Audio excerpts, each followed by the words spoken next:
ధూళినైన నన్ను దూతగా నిలిపావు, ఎన్నిక లేని నన్ను ఏలికగా చేశావు. ధూళినైన నన్ను దూతగా నిలిపావు, ఎన్నిక లేని నన్ను ఏలికగా చేశావు.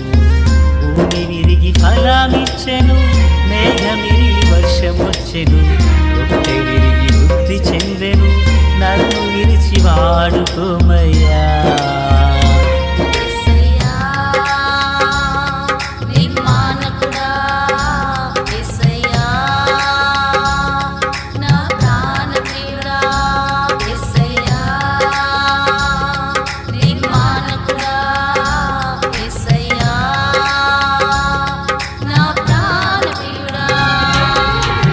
ధూళినైన నన్ను దూతగా నిలిపావు, ఎన్నిక లేని నన్ను ఏలికగా చేశావు.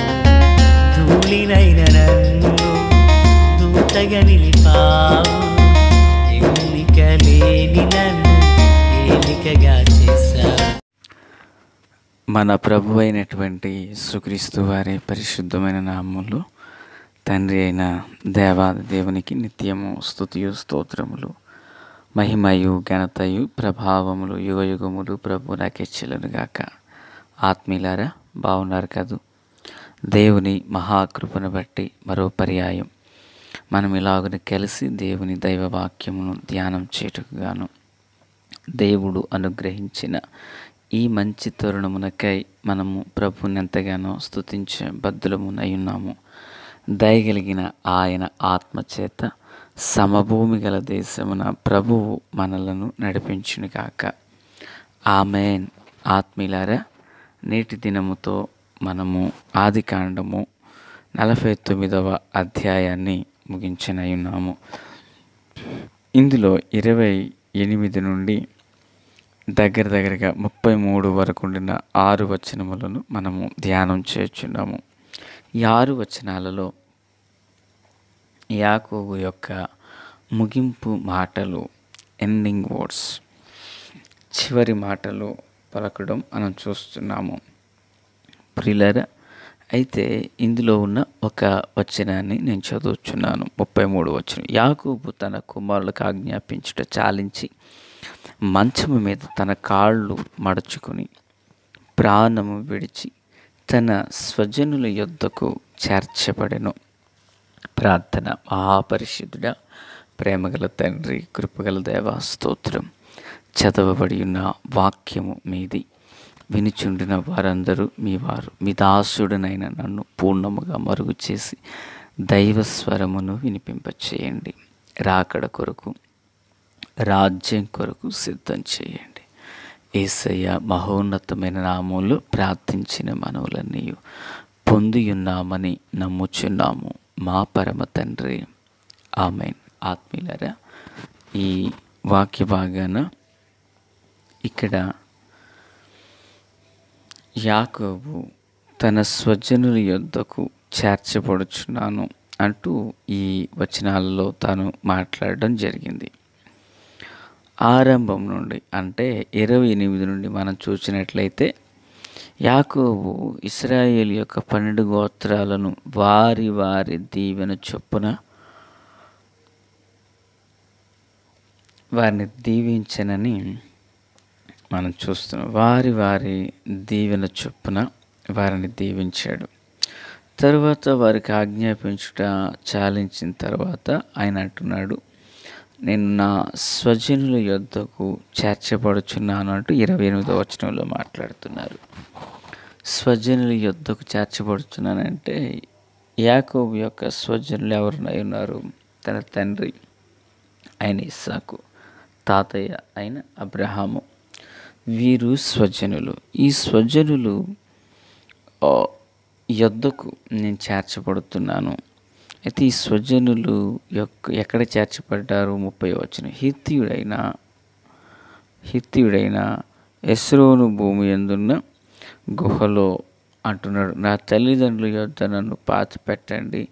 ఆ గుహ కనాను దేశమందలి మమ్రే ఎదుటనున్న మఫ్కేలా పొలంలో ఉన్నది. అబ్రహాము దానిని ఆ పొలమును హిత్తీయుడగు ఎస్రోను యొద్ద శ్మశాన భూమి కొరకు స్వాస్థ్యంగా కొన్నాడు అని చెప్తున్నాడు. ప్రియులారా, నిజానికి మరి అబ్రహాము తన జీవితంలో శ్మశానం కొరకైనటువంటి భూమిని వెల ఇచ్చి కొన్నట్లుగా లేఖనంలో మనం చూస్తున్నాం. మరి అబ్రహాము భార్య అనబడిన శారా చనిపోయినప్పుడు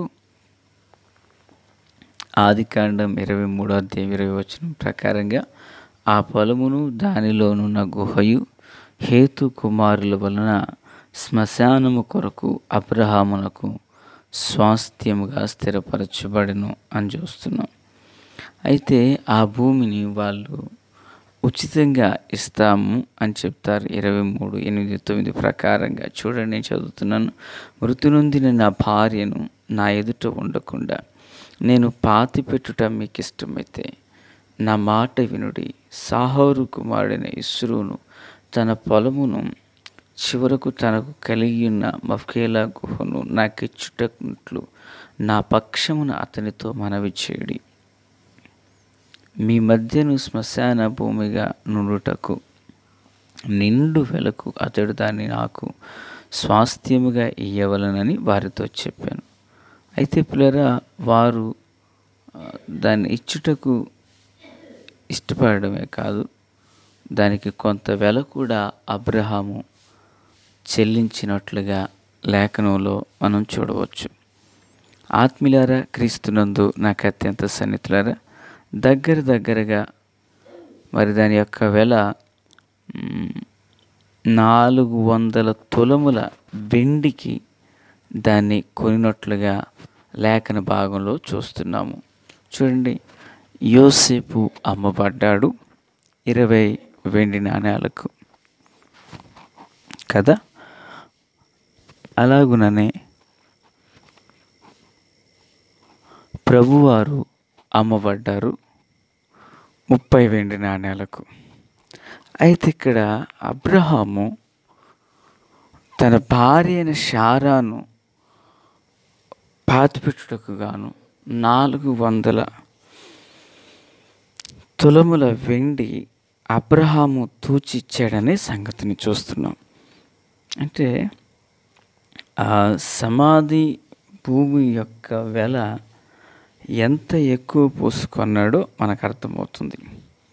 ఇక ఇక్కడ మనం నేర్చుకోవలసిన విషయం ఏంటంటే, పిల్లరా, అన్యజనుల మధ్యలో ఉన్నాడు. అన్యజనుల మధ్యలో వీరు ఉండినప్పటికీ ఆ అన్యజనుల యొక్క సాంప్రదాయపు పద్ధతి విధానంలో తన భార్య యొక్క ముగింపు క్రియలను చేయలేదు, కానీ ఒక దైవ సంబంధంగా తాను ఆ కార్యమును జరిగించినట్లుగా చూస్తున్నాం. వాళ్ళతో మాట్లాడినప్పుడు, అయ్యా నువ్వు మా మధ్యలో మహారాజులాగా ఉన్నావు అంటూ వారు మాట్లాడారు. అంటే అబ్రహాము యొక్క ప్రవర్తన ఎంత దైవికంగా జీవించాడు అనేది మనము మొదటిగా అర్థం చేసుకోవాలి. ప్రియులారా, క్రీస్తునందు నాకు అత్యంత సన్నిహితులారా, ఇప్పుడు అది ఎక్కడున్నది అంటే అది మమ్రేలో హెబ్రోనుకు ఎదురుగా ఉన్నది అని లేఖనాలు తెలియపరచబడ్డాయి. కనాను దేశం అందలి హెబ్రోనులో ఎదురుగా మమ్రేలో ఉన్నది మఫ్కేలా గుహ అని. చూడండి, హెబ్రోన్ అంటే దేవునితో సహవాసము అనే ఒక అర్థం.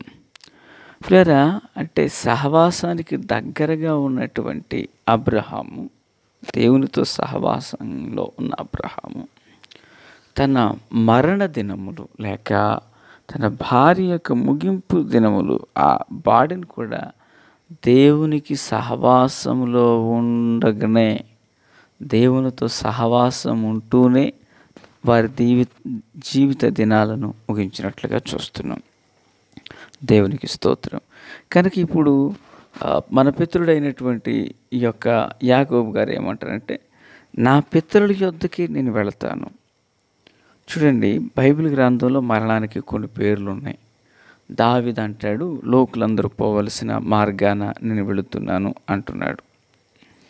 అలాగనే దైవజనుడైన పౌలు గారు ఏమంటారు, బ్రతుకుట క్రీస్తే, చావైతే నాకు లాభం అంటారు. జ్ఞాని అయిన సొలొమోను ఏమంటారు, ఒకని జనన దినము కంటే మరణ దినమే మేలు అంటారు. ఇక్కడ యాకోబు అంటాడు మరణ దినాన్ని గురించి, నేను లోకులందరూ పోవలసిన మార్గము అని అనలేదు. ఆయన ఏమంటారంటే, నా స్వజనుల యొద్దకు వెళుతున్నా, అంటే నా పితరులో చోటు ఉన్నారు, నా పూర్వీకులు స్థలంలో ఉన్నారు, ఆ పితరుల యొద్దకు నేను వెళుతున్నాను, ఆ పితరులతో కూడా నేను ఉంటాను. మరో మాట ఇక్కడ మనం గ్రహించాలి, అబ్రహాము శారాలు అక్కడే ఉన్నారు, ఇస్సాకు రిబకాలు అక్కడే ఉన్నారు, యాకోబు లేయను కూడా అక్కడే ఉంచారట. కానీ అక్కడ రాహేల్ లేదు. పిల్లరా, రాహేల్ ఎందుకు లేదు అనేది మనకు తెలిసిన సంగతే కదా. ఈ సందర్భంలో రాహేలు పేరు లేదు కనుకనే ఆమెను గురించి మనం మాట్లాడుకుంటున్నాం. రాహేలు తన ఇంటి నుండి వచ్చినప్పుడు వారి పితరుల యొక్క విగ్రహములను వెంట పెట్టుకుని వచ్చింది. పిల్లరా, ఆమెలో కొన్ని పొరపాట్లు ఉన్నాయి. ఆమె అక్కడికి చేర్చబడలేదు. ఈ మాటలు వించిన మనందరికీ ఒక హెచ్చరిక మాట ఏంటంటే, విగ్రహాలు పెట్టుకుని వచ్చిన ఆమె పితరులుండు సమాధులలో చేర్చబడక ఆమె కొట్టివేయబడితే, లోపాలను పెట్టుకుని పాపాన్ని దాచుకుంటే మనం పరలోక రాజ్యం వెళ్ళము అనేది సత్యం కదా. కనుక దాన్ని విడిచి ముందుకు సాగుతాం. ప్రియులారా, అబ్రహాము పితరుల యొద్దకు చేర్చబడినట్లుగా ప్రియులారా, నిత్య విశ్రాంతి మనకు ఉంటుంది. అదే దేవుని దైవరాజ్యం. ఆ దైవరాజ్యం కొరకు మనం సిద్ధపరచుకుందాం. ప్రార్థన. తండ్రి దేవా, స్తోత్రం. మీ దీవెన ఆశీర్వాదాన్ని దయచేసి మేలుతో నింపి నడిపించండి. రాకడ కొరకు, రాజ్యం కొరకు సిద్ధం చేయండి. సియోనులోని మీ కృపాహస్తం మా అందరికీ తోడు దయచేయండి. దినచర్య అంతట్లో తోడై ఉండండి. మీ దీవెన ఆశీర్వాదం ఇవ్వండి. అన్ని నామముల కన్నా పై నామమునై ఉన్న యేసునామం మాతో, యేసు రక్తం మాలో ప్రోక్షింపచేయండి. మీ గొప్ప సహాయం దయచేయమని యేసునామమున అడుగుచున్నాం మా పరమ తండ్రి. ఆమెన్. Praise the lord.